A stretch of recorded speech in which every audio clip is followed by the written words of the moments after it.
Olá, bom dia, acadêmicos. Então, como a gente já havia combinado, nós iremos desenvolver um conteúdo da disciplina de ética e cidadania. É, então, eu vou projetar aqui o material e logo em seguida a gente começa a trabalhar, né, de forma bem rápida e vou tentar destacar as ideias principais desse texto, né, que é a ética na história, destacando algumas concepções filosóficas entre o bem e o mal. Então, eh, vou trabalhar alguns conceitos bem geral, e em seguida encaminhar uma atividade para a turma, né?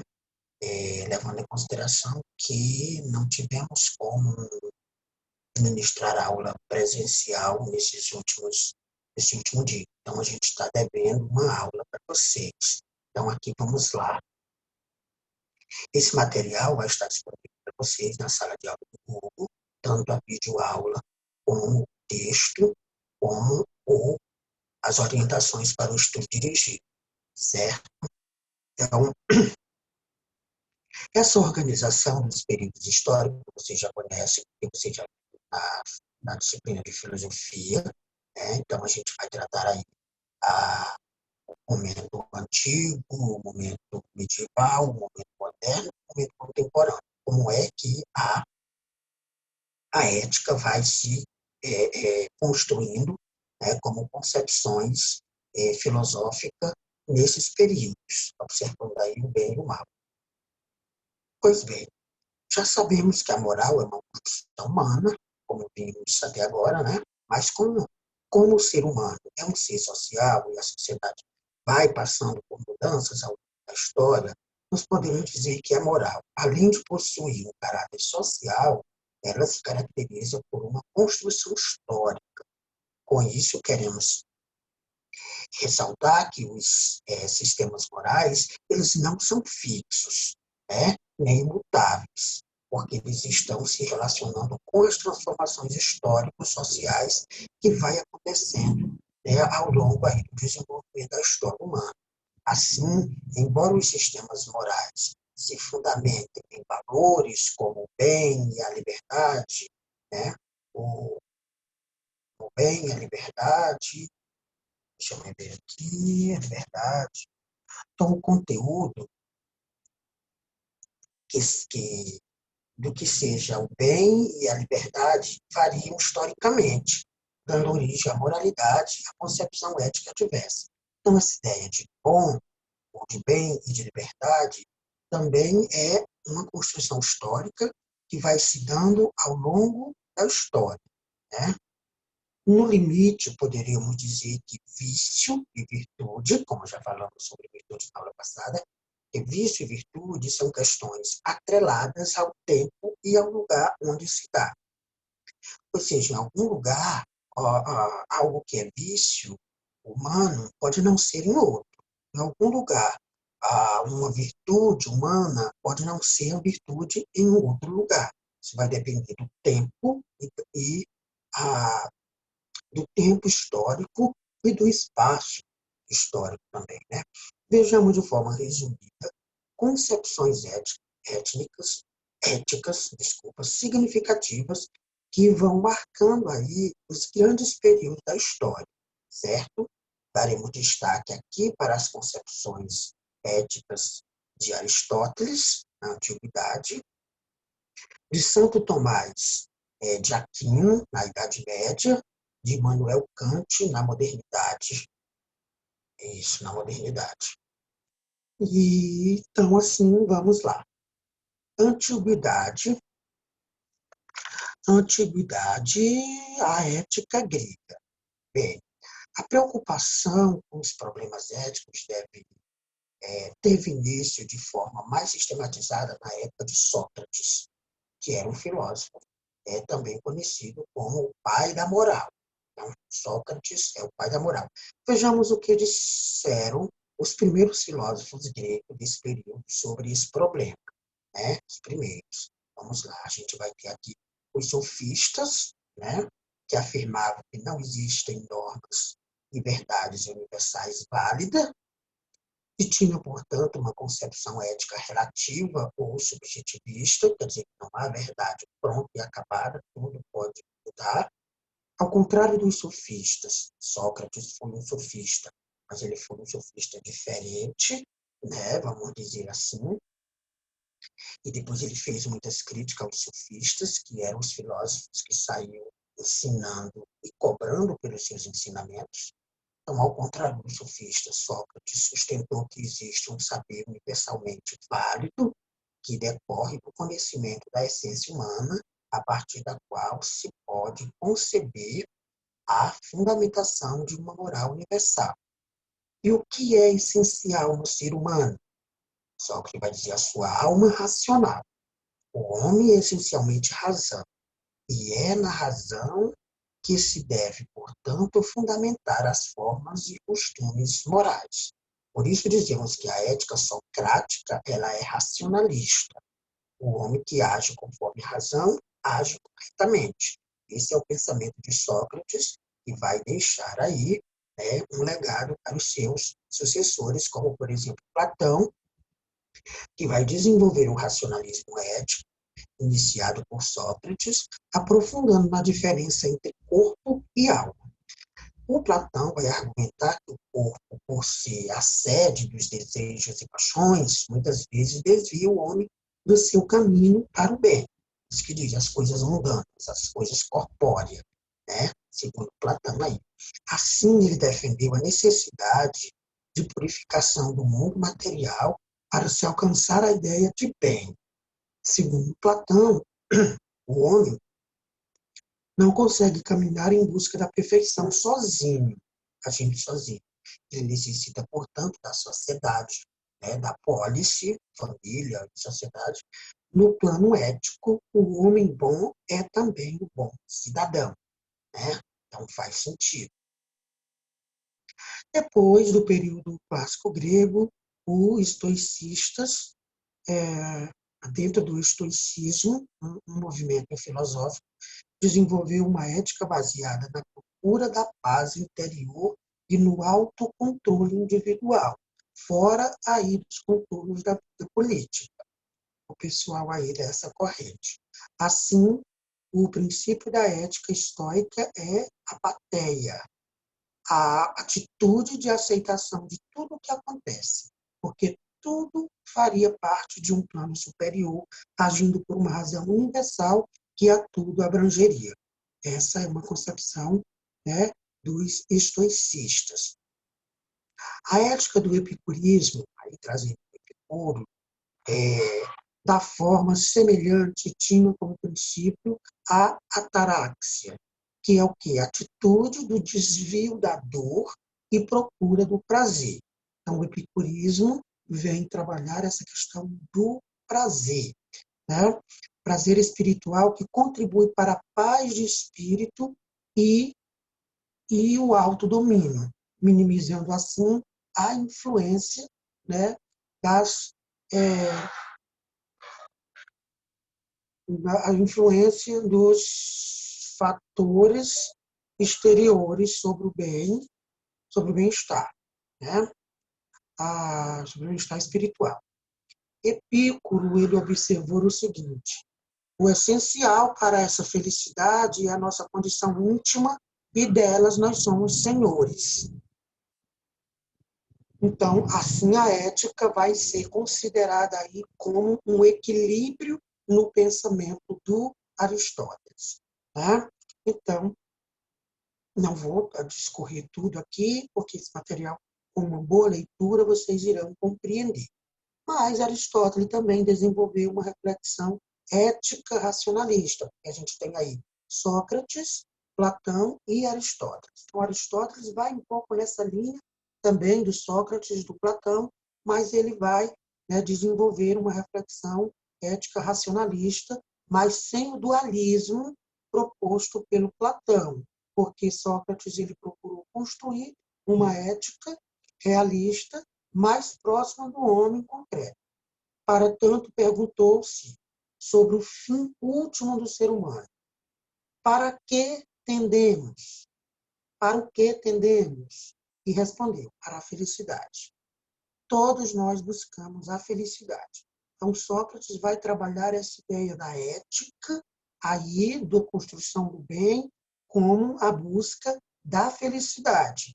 Isso numa perspectiva da racionalidade humana, né? Então, ele vai tratar aí de algumas virtudes, inclusive no livro dele, Ética a Nicômaco, vocês irão encontrar esses vários conceitos aqui na perspectiva aristotélica, do conceito de ética, certo? Então, tá aí, vocês vão precisar fazer a leitura do material para aprofundar um pouco mais. Aqui eu estou tentando trazer as ideias mais gerais.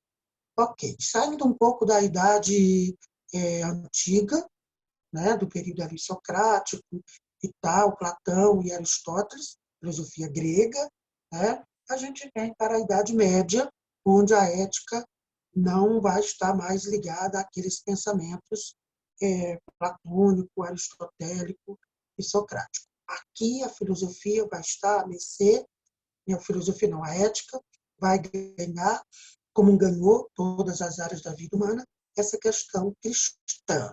Né? Então, a Idade Média, a ética cristã. Pelas próprias imagens, a gente percebe, né, toda essa ilustração aí do pensamento. Então, o que diferencia radicalmente a ética cristã da ética grega são dois pontos. Também aqui, da mesma forma, vou falar rapidamente, porque uma boa leitura se compreende. Então, a ética cristã, ela veio, né, aí se diferenciando da ética grega. Né? O que diferencia, basicamente, são dois pontos. O abandono do racionalismo, que lá era presente, e aqui não. O abandono do racionalismo, ou seja, a ética cristã abandonou a ideia de que é pela razão que se alcança a perfeição moral e centrou a busca dessa perfeição no amor a Deus e na boa vontade. Então, aqui a gente percebe a ética cristã muito voltada para essa questão de Deus como o promotor da boa vontade, e não mais a razão promotora da boa vontade, da liberdade e da felicidade, como pensava os filósofos anteriores a esse período histórico. Né? A outra questão é a emergência da subjetividade, aceitando a tendência já esboçada da filosofia do estoico e epicurista. A ética cristã tratou a moral do ponto de vista estritamente pessoal, como uma relação entre cada indivíduo, subjetivo, né, com Deus, isolando-o de sua condição social e atribuindo a subjetividade a uma importância desconhecida até então. Né? Então, aqui, um outro elemento importantíssimo dessa compreensão da filosofia cristã é que, segundo, né, eles, não era uma construção mais social, que essa questão do amor, da boa vontade, e tudo dependia muito da relação individual, subjetiva do indivíduo com Deus. Os filósofos medievais, eles herdaram alguns elementos da tradição filosófica grega, não tinham como negar, né? Configurando-os no interior de uma ética cristã. Por exemplo, Santo Tomás de Aquino, por exemplo, ele recuperou da ética aristotélica a ideia de felicidade como o fim último dos homens, mas cristianizou essa noção quando identificou Deus como fonte dessa felicidade. Então, Santo Tomás de Aquino partiu dessa ideia de felicidade do Aristóteles, mas ele traz Deus e coloca aí como o provedor dessa felicidade. Aí a gente vai ter a ética do livre-arbítrio de Santo Agostinho, é um pouco mais nessa ideia, que a gente já falou. Santo Agostinho parte dessa ideia de liberdade, né, do Aristóteles, e vai trabalhar essa liberdade numa perspectiva cristã. Santo Agostinho transformou a ideia de purificação da alma, da filosofia de Platão, na ideia da necessidade de elevação ascética para a compreensão dos desígnios de Deus. Também a ideia da imortalidade da alma é presente em Platão, foi retrabalhada aqui por Agostinho na perspectiva cristã. Então, toda essa forma de ver essa questão da ética e da moral, aqui no período medieval, vai ganhar essa conotação de Deus, né? Sem perder de vista também, claro, essa questão do livre-arbítrio. Então, essa ideia de liberdade racional, trabalhada pelos filósofos clássicos, é retomada aqui como a ideia de liberdade dada por Deus, chamando aí de livre-arbítrio, né? Então, com a noção de livre-arbítrio, de uma escolha individual, Santo Tomás de Aquino, ele acentuou o papel da subjetividade humana nas coisas do mundo. Ou seja, o livre-arbítrio é o meio pelo qual o homem realiza sua liberdade, mas de acordo com a concepção cristã. Cada indivíduo pode usar bem ou mal esse livre-arbítrio, né? E no mau uso do livre-arbítrio, melhor, é no mau uso do livre-arbítrio que estaria a origem de todo o mal. Essa é uma perspectiva da ética e da filosofia medieval. Avançando na história, a gente chega na Idade Moderna. Na Idade Moderna, a gente vai ter aí uma ética antropocêntrica, tendo novamente o homem no centro e não mais Deus, nem aquela racionalidade lá dos filósofos antigos. Então, na Idade Moderna, com o final da Idade Média, marcada pelo Renascimento, há aí uma retomada do humanismo, conforme nós já vimos. Então, no terreno da reflexão ética, esse fato orientou uma nova concepção moral, centrada na autonomia humana, né? Tendo o ser humano ali como elemento central, né? Então, por isso que a gente chama de antropocêntrica. Antropas, ou antrofos, o homem, né? Então, no iluminismo, essas orientações ficam mais evidentes, pois os filósofos eles passam a defender que a moral deve ser fundamentada não mais em valores religiosos, né, mas em valores oriundos de uma compreensão acerca do que seja a natureza humana, por isso antropocêntrica. Então, a concepção mais expressiva do período moderno a respeito da natureza humana é a de uma natureza racional. Aqui volta, como eu falei, a questão da racionalidade humana, que encontra em Kant, né, Immanuel Kant, a sua formulação mais bem acabada. Então, Kant vai trabalhar essa ideia da moral. Então, aí a gente vai ter a Declaração dos Direitos Humanos do Cidadão, então, destacando aí, dando ênfase para essa importância do ser humano como um agente construtor da sua condição ética e moral. E o Kant vai trabalhar aqui um pouco essa ideia, né, do dever, né, do dever em seus textos Crítica da Razão Prática e Fundamentação da Metafísica dos Costumes, o Kant, Immanuel Kant, né, aí de 1724 a 1804, ele vai apontar a razão humana como uma razão legisladora. Então, Kant vai dizer que essa questão do dever, né, é muito forte no ser humano. E ele vai tratar a razão humana como uma razão legisladora, e vai legislar, vai dizer o que pode e o que não pode. E essa razão legisladora ela é capaz de elaborar normas universais, uma vez que a razão é um predicado universal dos homens. As normas morais teriam, portanto, a sua origem na razão, né? Faz sentido. Embora em Kant as normas morais devam ser obedecidas como deveres, a noção kantiana de dever se confunde com a própria noção de liberdade. Então, quando fala de dever, a gente já fica meio assustado, se mistura aí com a noção de liberdade. Porque no pensamento de Kant, o indivíduo que obedece a uma norma moral, ele atende à liberdade da razão, isto é, aquilo que a razão, no uso de sua liberdade, determinou como concreta ou como correta. Então, se o indivíduo vai obedecer, vai agir obedecendo, então é porque a razão dele está dizendo que ele tem que fazer aquilo porque aquilo é o correto. Dessa forma, a sujeição à norma moral é o reconhecimento de sua legalidade, conferida pelos próprios indivíduos racionais. Então, Kant ele vai reforçar essa ideia ao dizer que só pode ser considerado um ato moral aquele ato praticado de forma autônoma, consciente e por dever.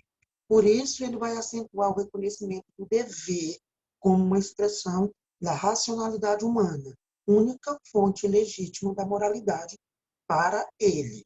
Né? Então, Kant vai estar aí desenvolvendo essa ideia do dever, né? das ordens estabelecidas, das leis estabelecidas.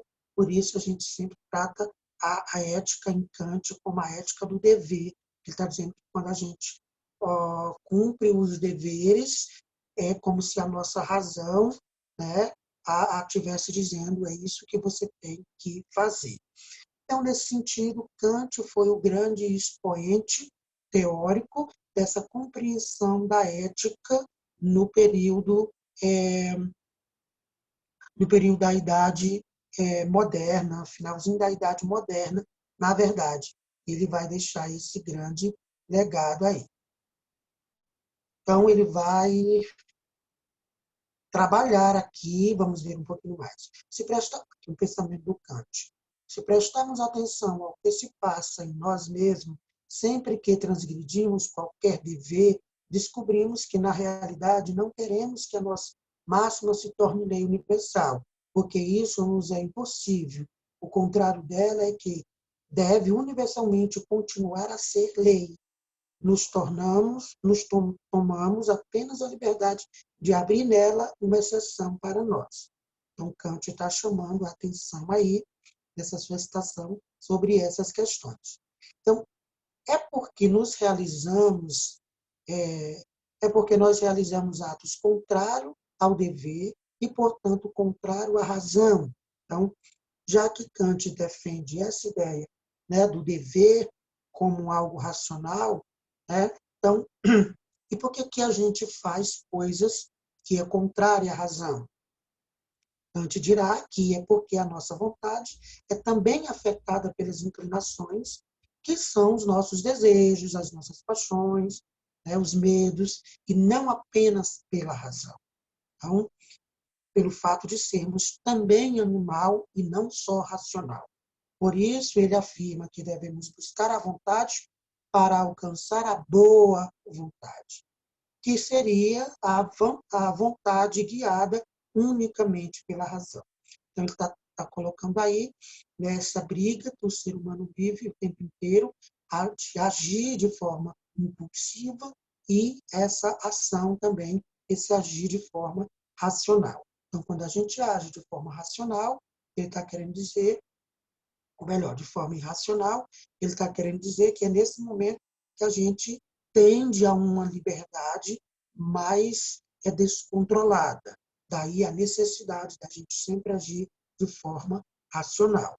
Em resumo, a ética kantiana é uma ética formal ou formalista, porque ela postula o dever como norma universal, sem se preocupar com a condição individual na qual cada um se encontra diante desse dever. Aí é perigoso, né? Kant coloca isso, dizendo que, né, a forma do exercício da ética é o dever, tem que obedecer às leis, às normas, independente de como cada um recebe isso. Então, aí pode afetar a individualidade, né, ou a subjetividade do ser. Eu não preciso pensar nisso. Em outras palavras, Kant nos dá a forma geral da ação moralmente correta, o imperativo categórico. Né? O imperativo é no sentido precisa fazer, tem que fazer. Mas não diz nada acerca do seu conteúdo.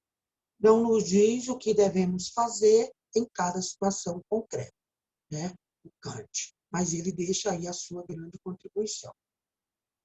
E, por fim, a gente chega aqui na idade contemporânea, tempos atuais, onde a ética do homem concreto.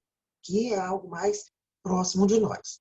Então, é o último momento da história, né, a contemporaneidade, e nesse período a gente vai conceber a ética assim. A reflexão ética na idade contemporânea, no século XIX e XX, e até chegando aos dias atuais, século XXI já, né, se desdobrou em uma série de concepções distintas acerca do que seja a moral e sua fundamentação. Então, tem aí muitas formas de conceber isso. Seu ponto comum é a recusa de uma fundamentação exterior, transcendental para a moralidade, centrando no homem concreto a origem dos valores e das morais, das normas morais. Então, apesar dessa diversidade de concepção, o que tem aqui em comum? Essa recusa, né, dessa fundamentação exterior e de algo transcendental. E vai valorizar aí a moral a partir, né, do ser humano concreto, dos valores de cada um. Um dos primeiros passos da formulação de uma ética do homem concreto foi dado por Hegel em sua crítica ao formalismo de Kant. Então, Kant estava ali muito formal, muito dizendo que cumprir as leis, era a ética do dever e tal. Aqui a gente tem já algumas críticas, inclusive feita por Hegel. Então, a fundamentação histórico-social de Hegel. Hegel vai trazer novidades aí já na contemporaneidade. Como diversos autores contemporâneos, o Hegel ele questionou o formalismo da ética do Kant. Para Hegel, ao não levar em consideração a história e a relação do indivíduo com a sociedade, a ética de Kant não aprende os conflitos reais existentes, não apreende, quer dizer, não leva em consideração os conflitos reais existentes nas decisões morais. De fato, né, a Kant não se importa com os problemas individuais de cada um. Ele acha que todos devem obedecer e pronto. Né? E aí o Kant vai dizer, o Hegel vai dizer, não, é interessante, é importante levar em consideração os aspectos históricos e sociais, a formação individual, né, e histórica de cada um. Kant teria considerado a moral apenas como uma questão pessoal, íntima e subjetiva, na qual o sujeito deve decidir entre suas inclinações, desejos, medos, etc., e sua razão. Né? Para Hegel, portanto, deixa eu ver aqui.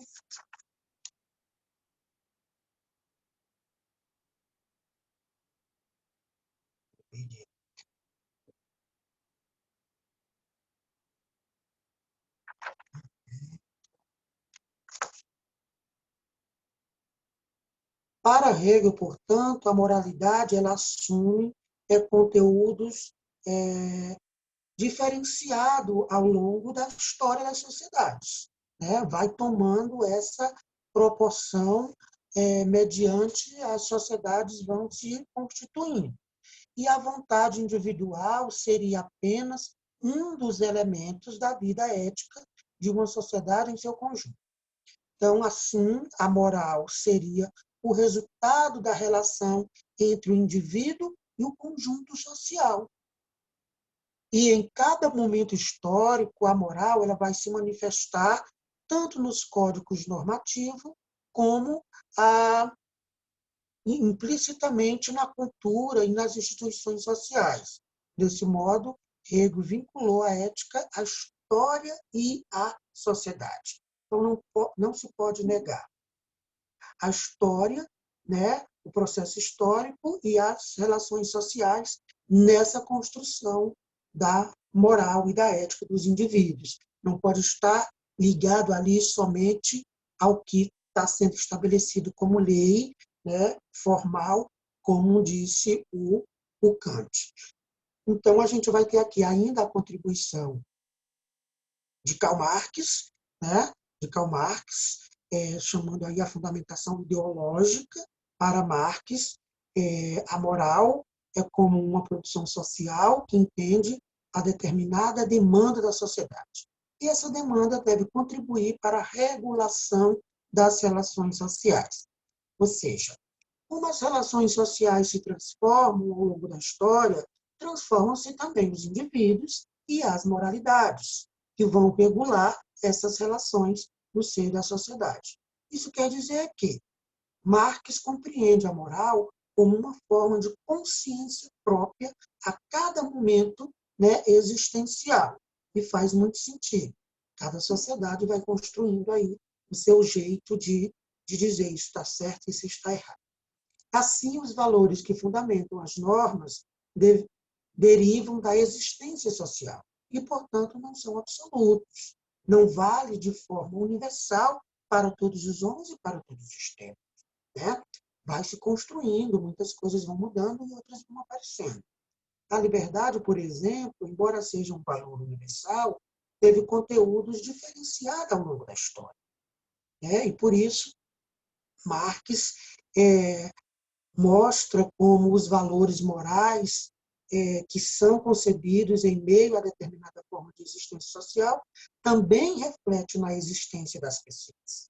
Então, a liberdade, de acordo com a Declaração dos Direitos do Homem, no final do século XVIII, é o poder que o homem tem para fazer tudo que não prejudique os direitos dos outros. Então, aí, né, é a grande expressão da moralidade contemporânea. Posso fazer qualquer coisa, portanto, que não prejudique o outro. Então, na análise de Marx, esse sentido de liberdade, que é forjado pela modernidade, né, ali anteriormente, reflete a existência de indivíduos isolados, competitivos, ou seja, indivíduos formados por uma sociabilidade que vai estimular a competitividade e a concorrência como valores. E aí pode ser grave nesse sentido, né? Então, a gente tem, assim, a moral para Marx seria uma das formas assumida pela ideologia dominante em uma sociedade, porque ela vai difundir determinados valores que são necessários para a manutenção dessa sociedade. Resumindo, Marx diz que é a fundamentação ideológica da moral. Ou seja, Marx está dizendo que a moral que vivemos ela é fruto de um momento histórico de manutenção dessa sociedade capitalista que tudo motiva a competição e o lucro. Então, a sociedade constrói uma moral que lhe é conveniente para se sustentar como tal. A ética discursiva de Habermas, né? Aqui a gente tem Jürgen Habermas, que vai também trazer a sua contribuição, discutindo aí a ética como algo discursivo. Vamos ver? Outra busca de resposta e fundamentação para uma ética contemporânea, atual, do homem concreto, né, se desenvolveu no campo da análise da linguagem, do discurso. Habermas é um dos maiores representantes dessa corrente, com sua ética discursiva, ou seja, uma ética fundada no diálogo e no consenso entre os sujeitos. Aí a gente se encontra um pouco com Habermas nesse sentido do diálogo. O que se buscaria nesse diálogo é a razão que, tendo sido reconhecida pelos participantes do diálogo, sirva como fundamentação última para a ação moral. Então, como vimos anteriormente, o conceito de razão em Habermas não é o mesmo do iluminismo. Ele vai tratar aqui de uma razão comunicativa que não existe pronta nem acabada, está sempre se construindo, mas que se constrói a partir de uma argumentação que leva a um entendimento entre os indivíduos. É uma razão impessoal, melhor, interpessoal e não subjetiva. É uma razão processual e não definitiva e acabada. É uma razão que vai se construindo mediante o diálogo, a ação comunicativa. Para que essa argumentação leve a um entendimento real entre os indivíduos, é necessário que o diálogo seja um diálogo livre, sem constrangimento de qualquer ordem, e que o convencimento se dê a partir de argumentos válidos e concretos, né? Tipo assim, é necessário ir construindo uma moral, né? E que essa moral seja baseada na ação comunicativa, no diálogo, no consenso. É o que propõe Habermas, né? A ética discursiva de Habermas é, portanto, uma aposta na linguagem e na capacidade de entendimento entre as pessoas na busca de uma ética democrática e não autoritária, baseada em valores válidos e aceitos consensualmente. Então, é muito bacana essa proposta do Habermas, nesse sentido, de construir uma ética que não seja, né, nem formal demais, como disse o Kant, nem muito ligada a essa questão da imposição ideológica de uma sociedade, como diz o Marx, mas baseada aqui no diálogo. Então, a grande questão que permanece em relação a essa proposta ética é quando as condições de realização de um diálogo livre e igualitário na sociedade de hoje, marcada pela desigualdade e pelo constrangimento.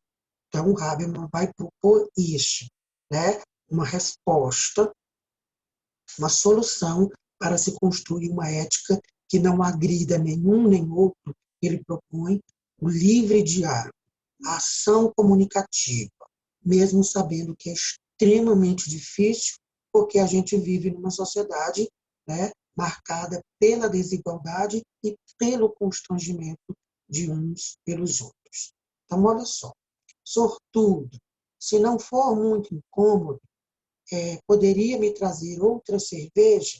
Aí ele diz assim, não, o problema com as boas maneiras é que nem todo mundo entende a mensagem, né? Então fica aí a reflexão para a gente pensar sobre essa ação. Aqui, dando continuidade ao texto, eu gostaria que vocês fizessem uma leitura, né? É uma grande questão que se estuda hoje nessa questão da ética. Aqui eu tenho uma carta da Terra com o preâmbulo, ou seja, um início aí, né? E aí ele vai tratando da Terra, Terra nosso lar, é a carta da Terra com seus princípios. É algo extremamente bonito e está muito ligado com todos os valores éticos e morais da contemporaneidade. A situação global e os desafios para o futuro. Então, essa questão, né, da terra, da democracia, da não violência e da cultura da paz. Tudo ligado aí a essa questão da ética, responsabilidade universal, integridade ecológica, né, justiça social e economia, vem dos princípios que eu falei. Então, é importante vocês darem uma olhada nesse texto complementar. Então, aqui a gente tem os tópicos principais dessa aula, que é a questão da ética mesmo, falamos, é norma moral, o que são normas morais, norma jurídica, a liberdade aí tratada na perspectiva do Sócrates, Platão e Aristóteles, mas também trabalhada aí na perspectiva cristã, Santo Tomás de Aquino, e as responsabilidades, né, ética, aí segundo Kant, e as virtudes e os vícios que circunda toda essa discussão desse debate que se faz sobre a